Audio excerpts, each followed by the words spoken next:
Hello, everyone.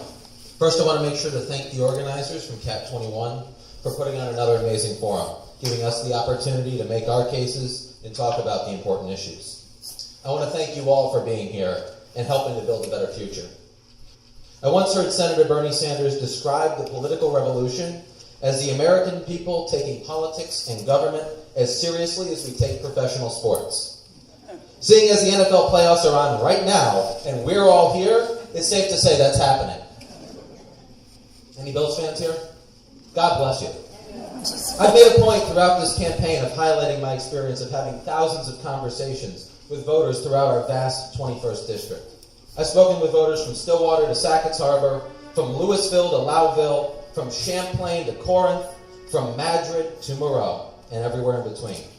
And I'm talking about the voters out there who still don't know any of our names.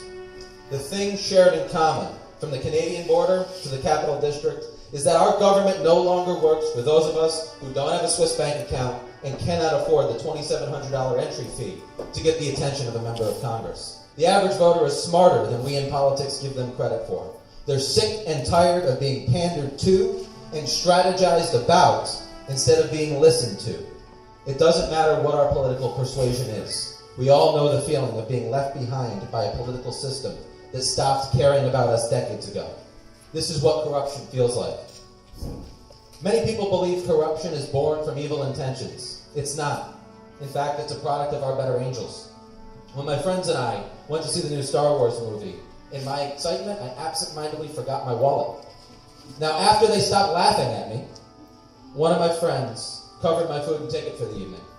Now, I didn't have to pay him back, but on New Year's Eve I did.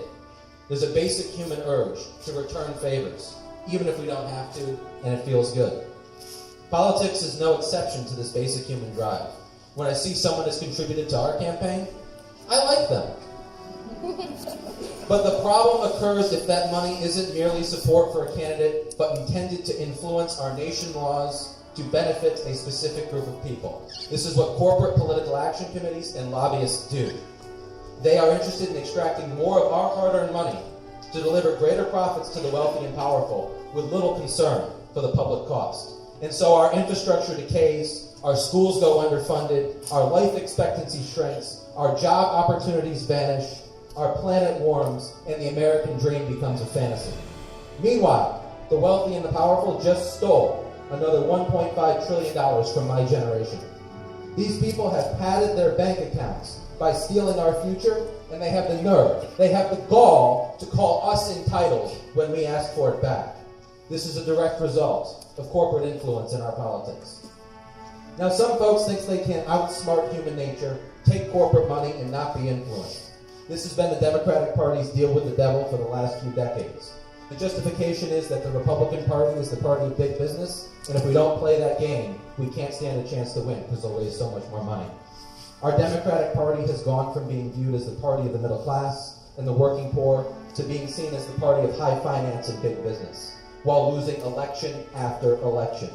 In 2016, we outspent Republicans nearly 2-1 at the presidential level. In 2017, we set a record for money raised by a congressional campaign at $23 million. Both times we lost. So what good is a deal with the devil if the devil fails to hold up his end of the bargain? To paraphrase Matthew 6:24, no one can serve two masters. Either you will hate one and love the other, or you will be devoted to one and despise the other. You cannot serve both the people and money. Now, some of you might be uncomfortable with a reference to Scripture, but let me assure you I firmly believe in the separation of church and state. But more than that, I believe we need a separation of corporation and state. Enough is enough.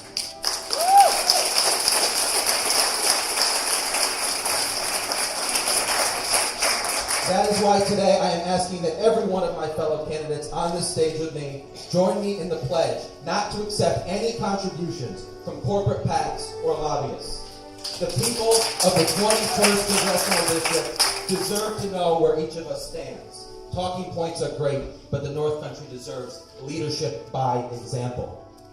Now, my fellow candidates that don't join me in this pledge may believe themselves to be so honorable and pure they can expose themselves to the corrupting influence of corporate money and not be affected. I pray they truly are.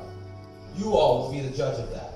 But I recognize human nature and my own fallibility, and that's why I will not expose myself to that corruption. Now I'm excited for your questions. I'll do my best to give you a straight and honest answer about what I truly believe. You probably won't agree with me and everything, and that's okay. I will never stop listening to you, and I will never stop learning from you. As your congressman, I will welcome the hard questions at town halls and forums like this. I'll respond to those questions directly, not with empty talking points. And it won't cost you $2,700 to get my attention.